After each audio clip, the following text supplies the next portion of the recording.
Bueno, saludos y bendiciones una vez más para todos los presentes y los que nos están viendo a través de las redes. Buenas noches para los que están aquí y para los que me van a ver en diferentes horarios, en diferentes lugares. Buenos días y buenas tardes. ¿Sí? ¿Qué vamos a hacer? Entonces, estamos estudiando un material acá en esta congregación acerca de la cristología. Cuando hablamos de cristología, estamos hablando de Jesús.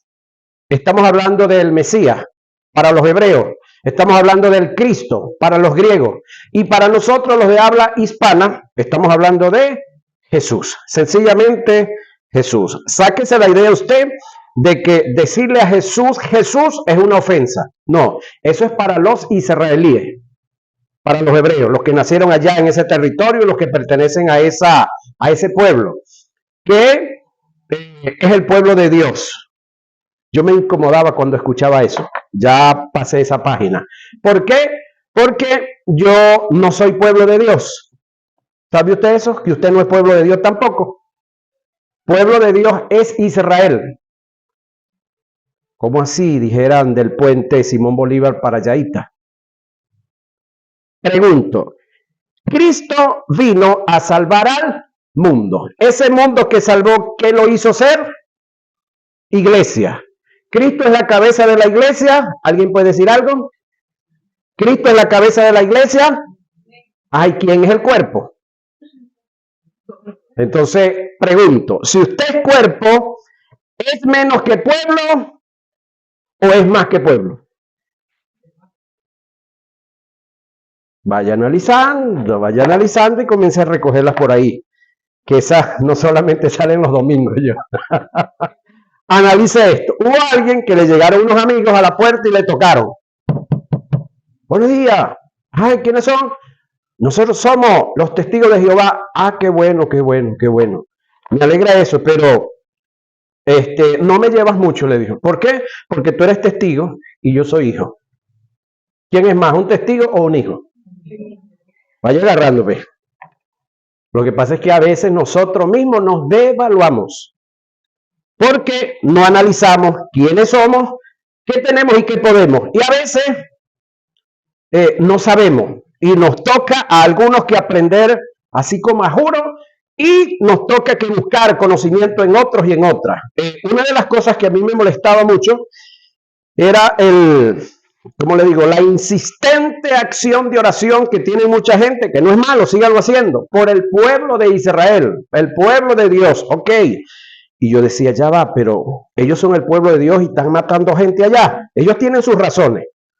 Yo ni estoy en contra ni estoy a favor en muchas áreas tampoco. Ellos tienen sus razones y ese es un problema de hermanos. Y cuando usted como exento a una familia se mete en pleitos de hermanos, después los hermanos, mira, andan junticos, andan dándose abrazos y besos, andan compartiendo y usted molesto con los dos.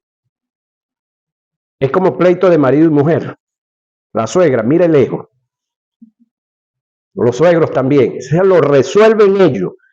Porque si usted se mete, después dicen que la suegra es mala y que el suegro es malo también.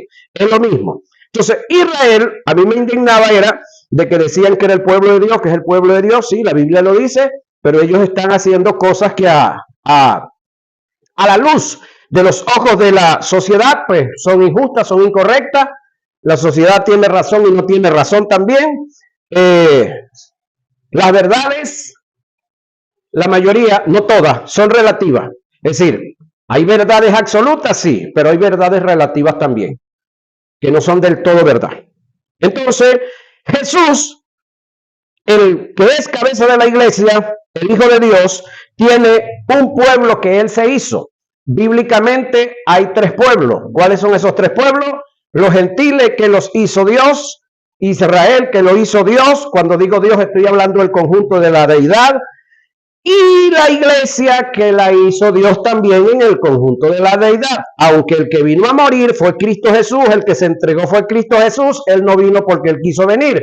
Porque cuando leemos Isaías, si mal no recuerdo, 48:16, dice que él fue enviado por Jehová y por su Santo Espíritu. Y cuando revisamos la vida de Jesús, en muchas ocasiones él dijo que él no había venido a hacer lo que él quiso, sino lo que lo mandaron a hacer. Entonces, lo que hizo Jesús, lo hizo en conjunto con Jehová Dios y en conjunto con el Espíritu Santo. Por lo tanto, el tercer pueblo que ellos determinaron hacerse, que se llama la iglesia, es también trabajo de los tres. Entonces, hay tres pueblos para Dios. Los gentiles, que los hizo Dios; Israel, que lo hizo de entre los gentiles; y la iglesia, que la hizo, de entre Israel y los gentiles. ¿Qué es usted? ¿Es gentil, o es Israel, o es iglesia? Una sola cosa es. No puede ser dos cosas. Entonces, vuelvo a preguntar, ¿qué son ustedes? Ajá. Iglesia es cuerpo de Cristo. ¿Cuerpo de Cristo es más que pueblo o menos que pueblo?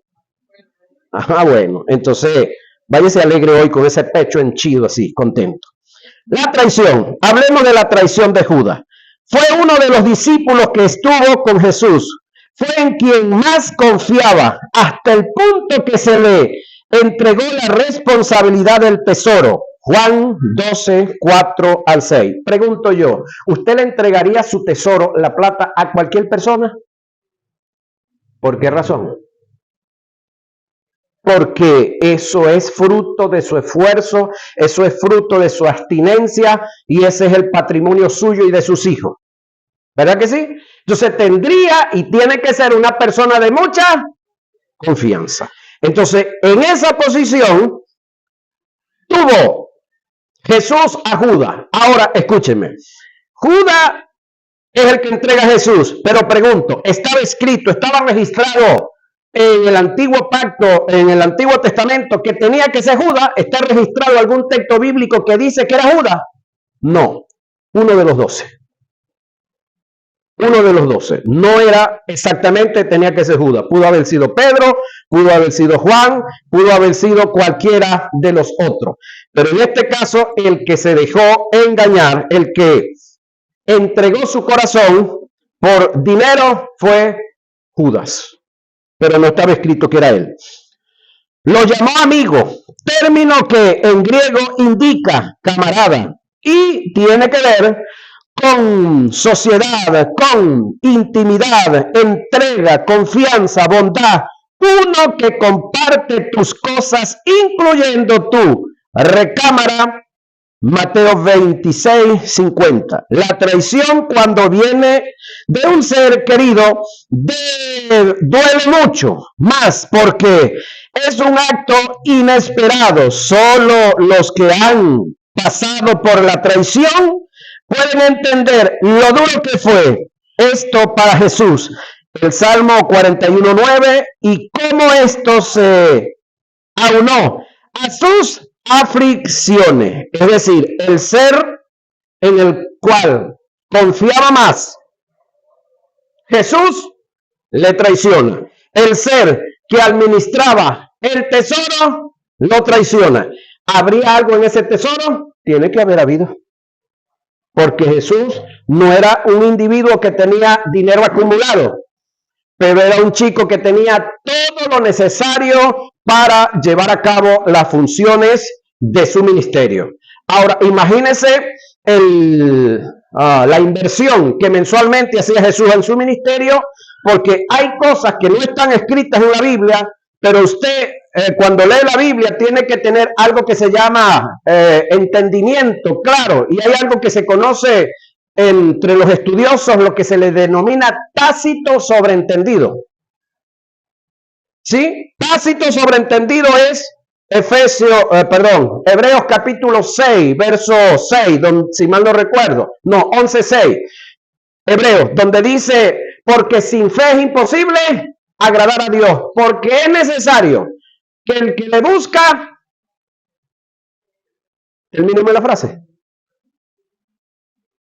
porque es necesario es decir, que le busca, la frase debiera terminar en fe, porque de la única manera que podemos buscar a Dios es en fe, no hay otra forma de buscar a Dios. Ahora, aquí entendemos que ese tesoro alimentaba el desarrollo del ministerio de Jesús, alquiler de embarcaciones, comida. ¿Para cuántos cree usted que sacaban plata de ese tesoro? Ampliemos un poquito. ¿Para quiénes? Se cree que ya José estaba muerto. Ese es otro tema, pero si José estaba muerto, Jesús tiene que haber alimentado a su madre. Empezando por ahí. Él, los 12 que andaban con él y las familias de los 12 también. Porque Jesús no recogió una cuerda de hombres, en este caso vagos delincuentes que no estaban haciendo nada. Fue y lo sacó de sus trabajos, y no lo sacó de sus trabajos para que vinieran a estar pelando. Los tuvo que mantener. Entonces, ese tesoro que administraba Judas alimentaba a Jesús y a su madre y a los 12. Quiero soltar algo que aprendí en estos días por ahí. Quiero que lo analicen en frío. ¿Sabían ustedes que entre el grupo que andaba Jesús, Pedro y los otros 11,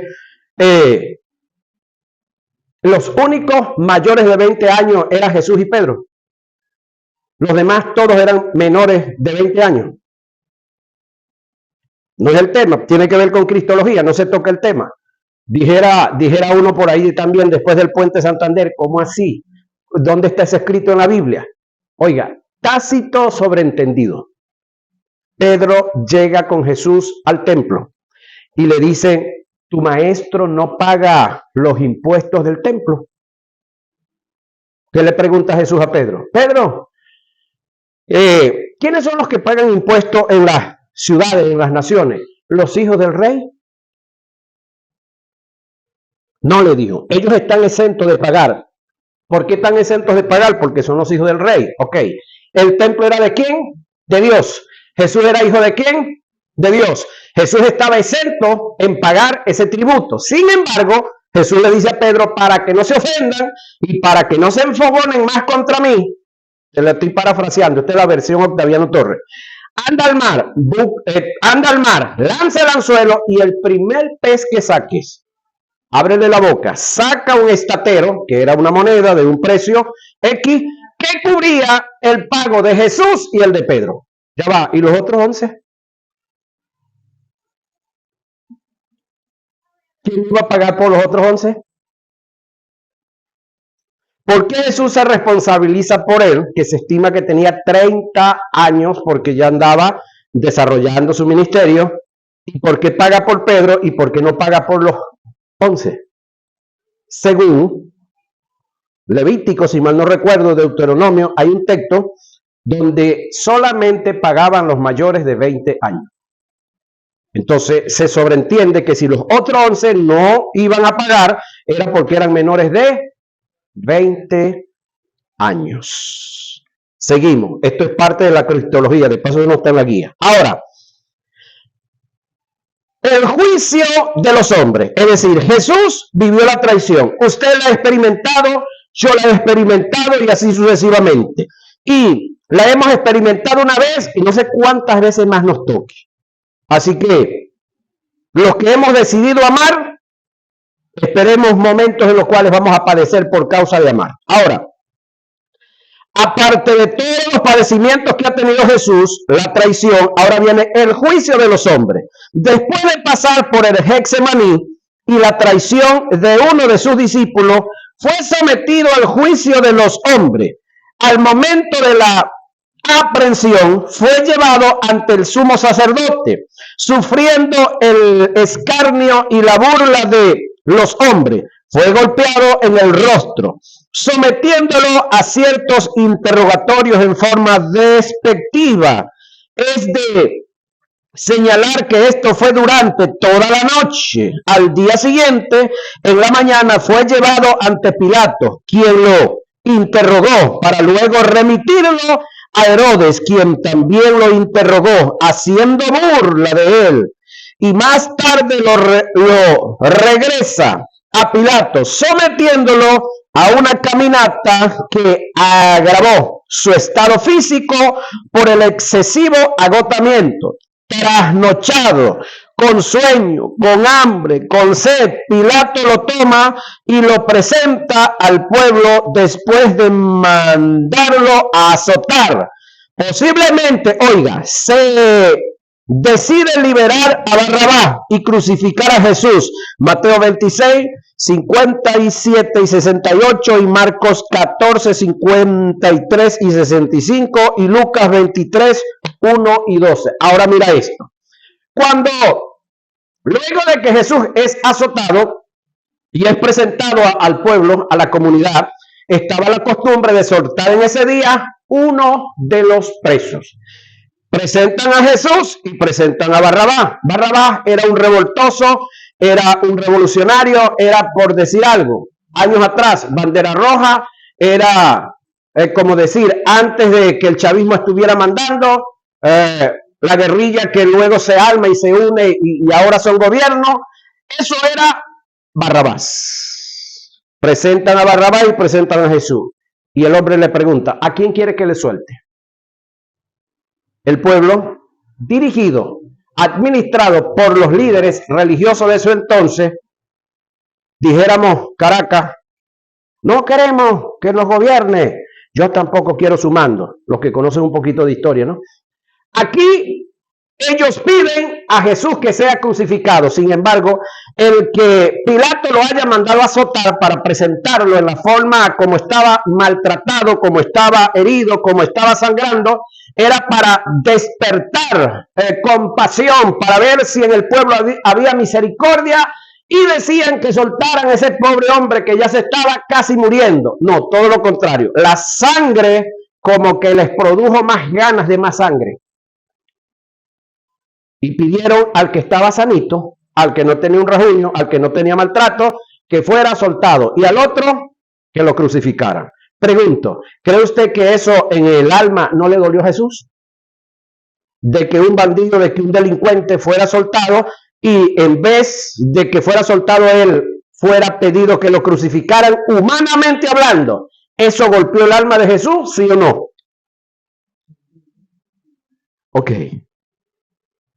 Ahora, ese es el juicio de los hombres. La práctica de la flagelación, según la ley, antes de toda crucifixión, era obligatorio flagelar al reo. Solamente se exentuaban, oiga, de estas prácticas a las mujeres, a los senadores, a los soldados romanos. El instrumento de flagelación era un látigo corto llamado flagrum o flagelum. Dijéramos aquí criollamente, un mandador. Los de aquí en Venezuela y los del llano saben que es un mandador. Con usted no lo usaron, conmigo lo usaron una vez, pero no como este de Jesús. Yo tenía un registro nada más. Con varios apéndices, es decir, no era como con el que me echaron a mí, que era un rejo nada más. Este tenía varios apéndices, varias puntas, pues.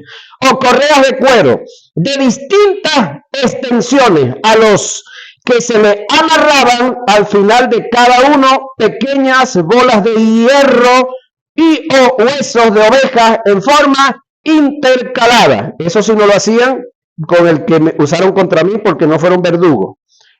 Fue una amiga muy cercana a mí la que hizo eso.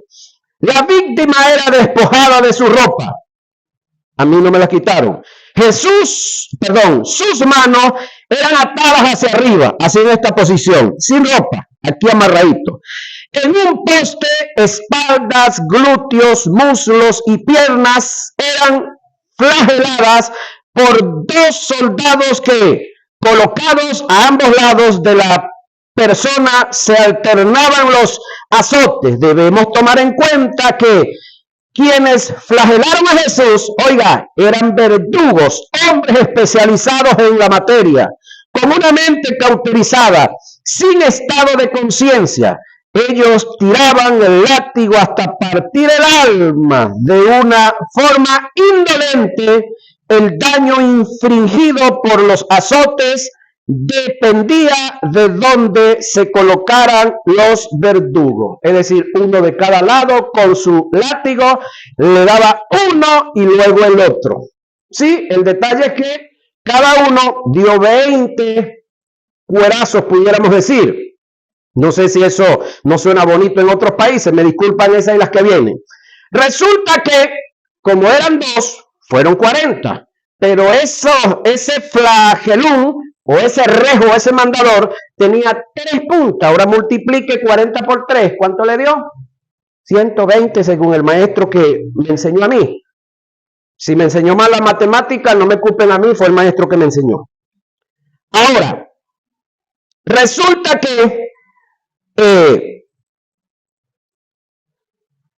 era doloroso y duro. La víctima era despojada de su ropa, toda en su totalidad. No es que le quedó un poquitico como lo muestra Hollywood, no. A Jesús no le quedó nada. La intención de la flagelación no era causar la muerte, sino torturarlo para que muriera a largo plazo en la cruz. Por esta causa, el verdugo debía tener buen cuidado de no aplicar el castigo en las zonas más vulnerables del cuerpo. Para lograr su propósito, no debía dirigirlo a la cabeza, estómago ni hígado en el costado derecho, como tampoco a los testículos ni a los riñones. Esto indica que la flagelación dada a Jesús cayeron sobre un mismo lado de sus espaldas y glúteos. Además, los pedazos de metal y hueso que estaban en los extremos del látigo produjeron profundas contusiones y heridas hasta rasgar la carne al caer sobre la humanidad de Jesús. Ahora el detalle es decir, con todo lo que hasta ahora hemos visto que Jesús padeció a favor de nosotros, por causa del pecado de nosotros, con todo lo que él padeció, pregunto, ¿tiene usted que hacer un sacrificio o algo similar o algo cercano a lo que hizo Jesús?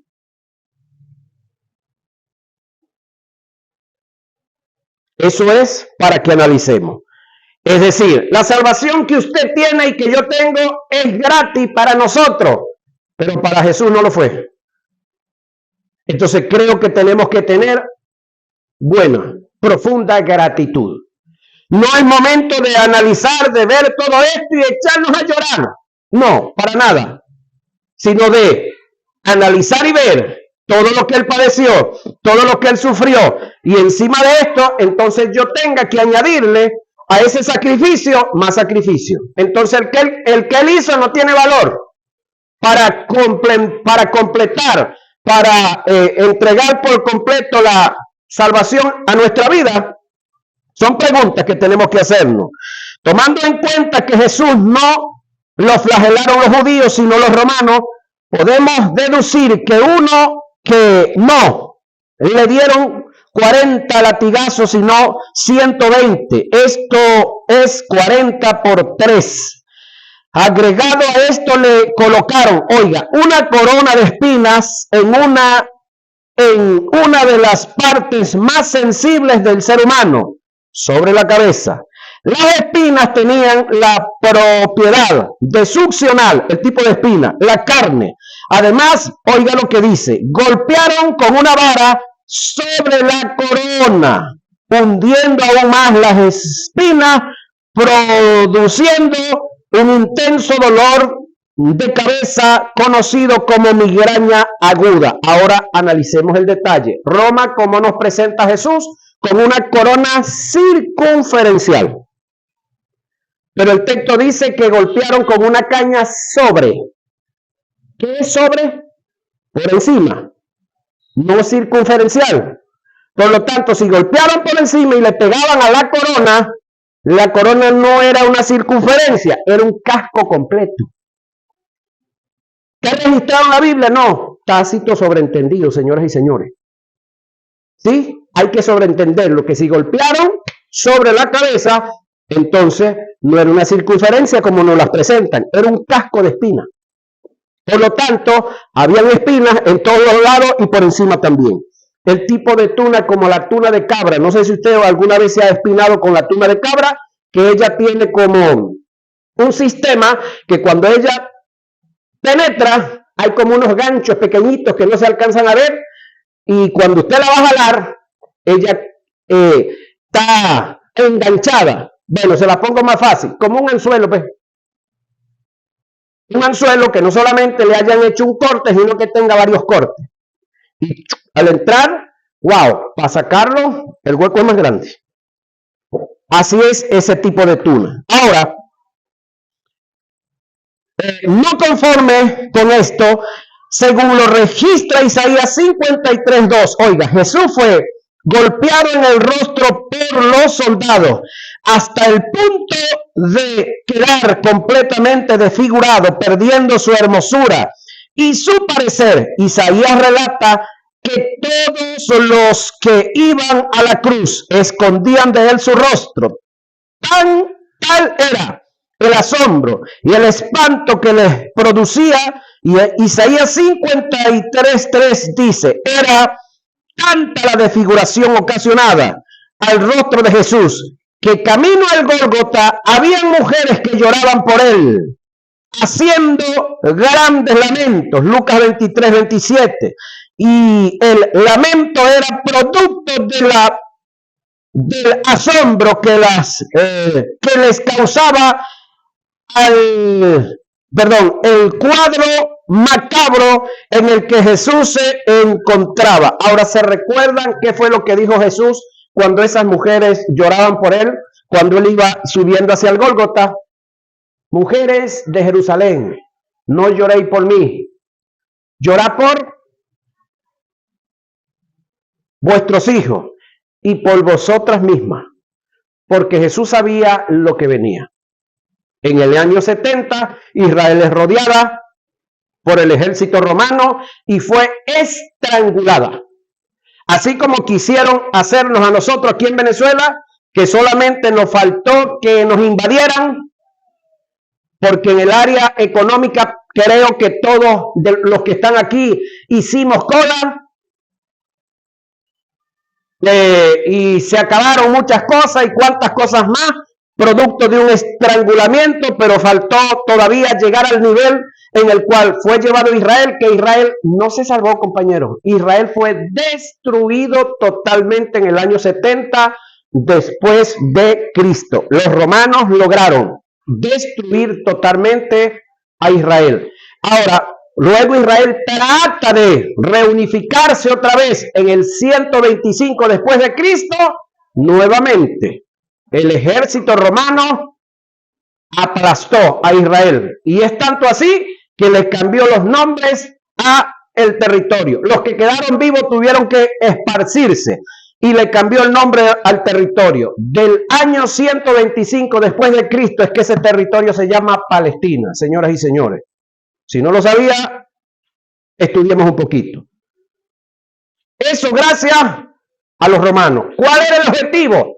Acabar por toda a Israel. Entonces, aquí cabe lo que Jesús le dijo a las mujeres. Oren por ustedes y por vuestros hijos. Porque en este caso Jesús sabía que él iba a morir, pero al tercer día iba a resucitar.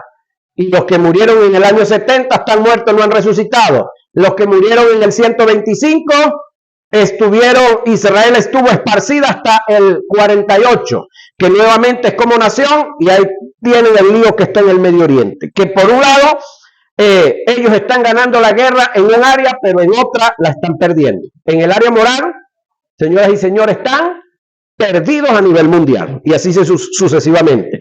Entonces, a Jesús lo que le iba a pasar era por nosotros, su padecimiento por nosotros.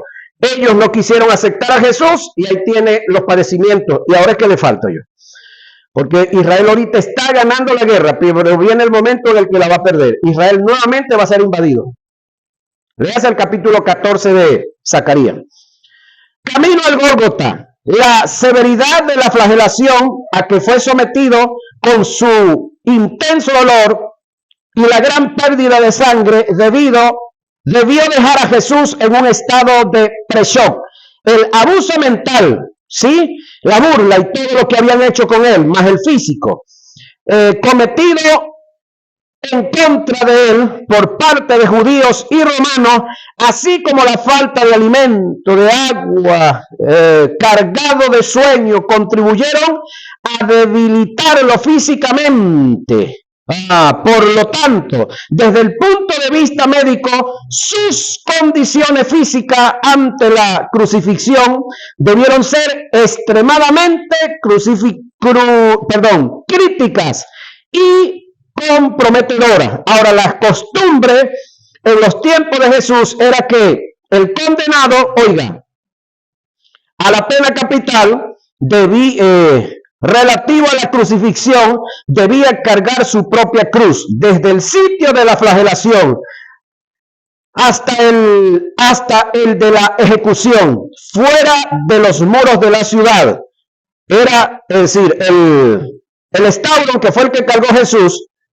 Esto indica que Jesús caminó aproximadamente medio kilómetro con el madero a cuesta, cuyo peso era de 70 kilos. Según los registros de Juan, Jesús cargó el madero por completo. Simón de Cirene solo le ayudó cargando la cruz, o en este caso el horizontal, por un extremo en la parte de atrás. Lucas 23, 26 y Juan 19, 17. Ahora, la crucifixión era el peor de los sufrimientos que pudieran padecer un hombre, y era reservado, oiga, ¿para quiénes? Para los esclavos. Es decir, Jesús fue tratado como un esclavo, extranjero. Jesús fue tratado como un extranjero, revolucionario. Eso lo era, indiscutiblemente. ¿Sí? Y criminales, también fue visto como tal. Más viles, en este caso, Jesús fue contado como uno de ellos. No debemos olvidar que Jesús no cargó una cruz como tal. Aquí tienen razón los amigos testigos de Jehová. Yo no sé si usted alguna vez usted ha hablado con ellos ese tema, pero la respuesta más clara y más hermosa está en Juan 20, 26, si mal no recuerdo, donde cuando cuando los discípulos le dicen a Tomás, hemos visto al maestro, y Tomás dijo, si no veo, no creo. ¿Sí? Ok. Más adelantico, cuando Jesús se aparece, ahí él dice, si yo no veo las señales, oiga, de los clavos en sus manos. Gramática, señores. No dramática, sino gramática. Si yo no viere la señal de los clavos, ¿de cuántos clavos está hablando? Mínimo de 2. En sus manos. Ahora, ¿por qué me afinco aquí en esto? Porque nuestros amigos testigos de Jehová dicen que Jesús no cargó la cruz. Es cierto, no cargó la cruz. Pero ellos afirman y dicen que él murió en un madero. Es decir, que él murió en esta posición. Pero el amigo Tomás, y lo escribe Juan, dice que hasta que él no viera la señal de los clavos, por lo tanto, no murió así, murió así. Entonces, si murió así, era porque en el sitio, allá arriba, había un palo vertical y el que él llevaba era el estauro, el atravesaño, decimos criollamente aquí. Entonces, él fue clavado de un lado, oiga, y luego amarrado a la otra mano. Yo no sé si usted vio la película que hizo Mel Gibson, y luego jalaron la mano hasta que se desprendió aquí, lo que llaman el omoplato, que esto hace, se desprende, y la mano queda suelta para que no haya que fuerza hacer. Entonces, ese padecimiento lo sufrió Jesús por usted y por mí. ¿Cree usted que no merece amarlo?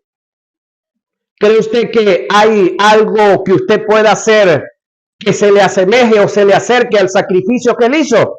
Digo esto porque hay predicadores, hermanos, que ellos tratan de mostrarnos a través de sus predicaciones que todo lo que Jesús llevó a cabo en la cruz del Calvario lo hizo como el pago inicial, como la cuota inicial de la salvación, y usted y yo tenemos que pagar los giros a punta de ayuno, oración, vigilia, preencuentro, encuentro, posencuentro y pactos.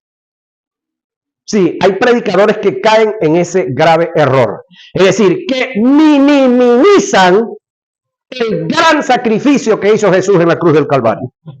Ahora, el sacrificio que hizo Jesús en la cruz del Calvario para nuestra salvación fue y es completo. ¿Alguien puede decir algo? ¿O creen ustedes que Jesús pagó la cuota inicial y usted y yo tenemos que pagar los giros de la salvación? Ajá. Ahora, yo no estoy en contra de los encuentros, de los post-pre y todo lo demás. No estoy en contra de que usted ore, ayune y vigile. Todo eso es necesario hacerlo, pero no para querer complementar o querer comprar parte de la salvación. No, eso sería desvirtuar el sacrificio que Jesús hizo en la cruz del Calvario. Amén. Ahora, lo que Jesús hizo, lo hizo completo. Él pagó el costo total. Yo no tengo que añadirle nada. Ahora, que en mi vida devocional debo hacer todas estas cosas que mencioné, eso es otra cosa. Por gratitud, por agradecimiento. Pero no para añadirle algo a la salvación. Ahora, al llegar al sitio de la crucifixión, el reo era colocado sobre el madero estauro, tendido en el suelo. Las manos podían ser amarradas o clavadas. En el caso de Jesús fueron clavadas. Según algunas investigaciones, en el aspecto físico, los clavos eran generalmente colocados con mayor frecuencia en la muñeca, aquí. No como lo presenta Hollywood en la palma de la mano. Porque aquí en la palma de la mano, por el peso, así como esos hombres que están por ahí así medio rellenitos, el peso puede rajar y abrirse. Pero aquí, negativo.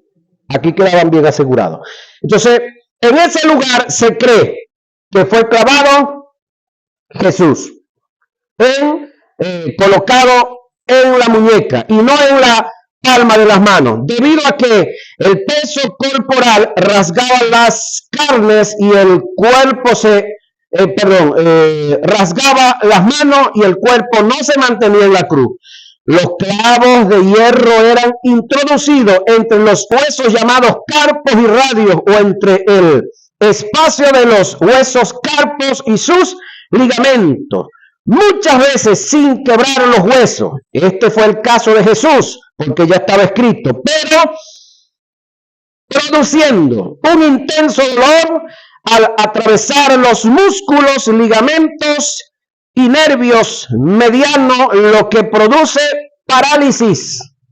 Sí, parálisis en el brazo, la mano, de una posición de la mano, disminución de la circulación sanguínea, isquemia se conoce, contracciones, dolores y calambre. Hay que tomar en cuenta que los clavos eran cuadrados con la punta roma, con una longitud aproximada, ¿sí?, de 8 a 13 centímetros y 1 centímetro de grueso, de diámetro. Para clavar los pies se hacía el apoyo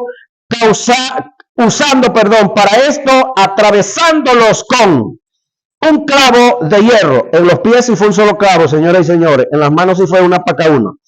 De hierro, que pasaban entre el primer y el segundo espacio metatarsiano, en el lugar justo de la unión del metatarso. Esto indudablemente producía la perforación del nervio rama del tibial, anterior, y las ramificaciones profundas del tibial posterior, el plantar, el interno y el plantar externo, los cuales eran dañados también por el clavo, produciendo intenso dolor y dificultad al tratar de apoyarse. Aunado a esto, para fijar la espalda del crucificado al madero, se le dislocaba el brazo, lo que ya le conté adelantadito. Su muerte, pues, fue de una forma muy dolorosa. Ahora, una de las películas más acercadas o más allegadas a los padecimientos de Jesús, creo que ustedes la vieron. Si no la han visto, vuelvan a verla. O si ya la vieron, vuelvan a verla. Y si no la han visto, procuren verla. la de Mel Gibson. Es una de las más aproximadas. De paso, esa película trataron de impedirla, trataron de prohibirla. ¿Quiénes? Los grandes magnates israelíes. Porque ellos saben que ellos tienen, o no ellos, sus ancestros tienen gran culpa de eso. Sin embargo, es algo que ya estaba escrito que tenía que pasar. Solamente ellos fueron los que ejecutaron como tal, pero ya era algo que estaba establecido, que tenía que darse. Por lo tanto, decir que hay un culpable, no. Es más, Jesús antes de la crucifixión, Juan registra que Jesús dijo, nadie me quita la vida, yo la entrego para volverla a tomar. Entonces, todo lo que hicieron sobre él no es porque Roma era inteligente, no es porque Roma era sagaz, no es porque Israel pactó con Roma exactamente, no. Todo fue una confabulación, sí, eso es cierto, pero todo estaba fríamente. ¿Se acordaron, verdad? Pero todo eso se hizo por amor a nosotros. Ahora, lo grandioso no es, hermano y hermana, esa cruenta y cruel muerte. No. Es necesario que lo sepamos. No para que le agarremos idea a los israelíes y menos a los romanos. Porque le digo algo. El Imperio Romano, que después persiguió a la iglesia, a los creyentes de Jesús, por muchos años, ¿alguien me puede recordar dónde está el Imperio Romano ahorita? ¿Estará en algún lado el Imperio Romano? Yo les garantizo que sí. El Imperio Romano está en un sitio. ¿Sabe a dónde? En las bibliotecas públicas de diferentes partes del mundo. Solamente escrito. Y Jesús resucitó al tercer día. Y está vivo. Amén. Y tiene con nosotros aquí a la persona del Espíritu Santo. Y del Imperio Romano quedó la historia. Y de los judíos que actuaron quedó la historia. Ahora, vamos cerrando. Su respiración fue algo difícil, fue algo fuerte para la respiración.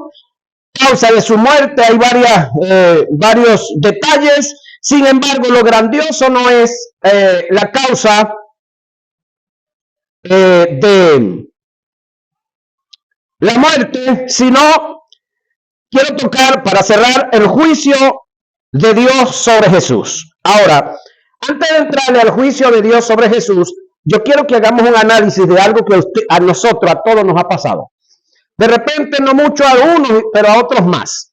Es decir, ¿alguna vez usted, cuando chaval o cuando joven, bien sea en la casa de papá, de alguien rompió algo y le echaron la culpa a usted y usted no pudo defenderse, no hubo manera de usted defenderse y a usted le dieron mere con pan caliente por eso que alguien rompió? Y cuando usted estaba llevando y cuando usted lo estaban azotando, disciplinando, usted estaba viendo al otro que por allá de repente hasta se estaba riendo. ¿Eso no le pasó a usted? No lo digan, no, eso solamente para recordar un momentito por allá atrás. Yo no sé si eso le pasó a usted. Si no le pasó, a Jesús le pasó. Porque todo esto que a él le está pasando no es por algo que él haya hecho. Todo por lo cual él estaba pagando por una deuda de algo que él no se comió, algo que él no se bebió, algo que él no quebró.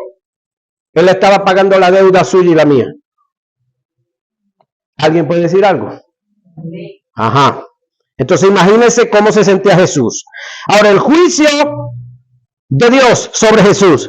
¿Qué es el juicio de Dios? Breve y terminamos. Después que Jesús pasó por el juicio de los hombres, fue sometido al juicio de Dios. Los Salmos 22 y 88 considerados en la teología como mesiánicos registran dicho acontecimiento. En estos salmos aparecen términos que, al hacer crítica de cada uno de ellos, denotan lo serio y lo intenso que fue dicho juicio. A continuación describo los pasajes. Termino con estos 3 pasajes que tengo aquí. Dios mío, ¿por qué me has desamparado? Yo pregunto, ¿Jesús estaba mintiendo cuando estaba diciendo esto en la cruz? Vuelvo a preguntar, ¿Jesús estaba hablando de una realidad que estaba pasando con él en la cruz o estaba mintiendo? En la cruz Jesús estaba desamparado, por lo tanto, el Padre lo había abandonado y también lo había abandonado el Espíritu Santo. ¿Por qué había pasado esto? Porque Jesús estaba cargado con el pecado suyo y el mío. Y la santidad de Dios no le permitía estar con él ahí. Por lo tanto, Jesús, primero para morir físicamente, tuvo que morir espiritualmente, al igual que Adán. Ahora, ¿por qué estás tan lejos de mi salvación y de las palabras de mi clamor? Es decir, estoy orando, estoy pidiendo y nada. Eso está en el Salmo 22:1. Y me has puesto en el polvo de la muerte. Diríamos en el polvo de las muertes, porque Jesús experimentó las 2 muertes. ¿Cuál? La espiritual y la física. Salmo 22:15. Soy contado entre los que descienden al sepulcro. En este caso, no meramente estamos hablando de descender el cuerpo al sepulcro, sino de las 2 cosas. Cuerpo descender al sepulcro y espíritu y alma descender al lugar de los condenados. Porque Jesús cuando muere no va al paraíso como algunos creen. Jesús cuando muere en condenación. ¿A dónde van los condenados? A las partes más bajas de la tierra. Lugar de los condenados. Salmo 88:4. Abandonado entre los muertos como los pasados a espada, que yacen en el sepulcro. Salmo 88:5, y lo demás lo dejamos pendiente porque el tiempo, señoras y señores, ya se nos terminó. Dios me les bendiga. Los que quieran volverlo a oír el tema, vayan a YouTube. Bendiciones.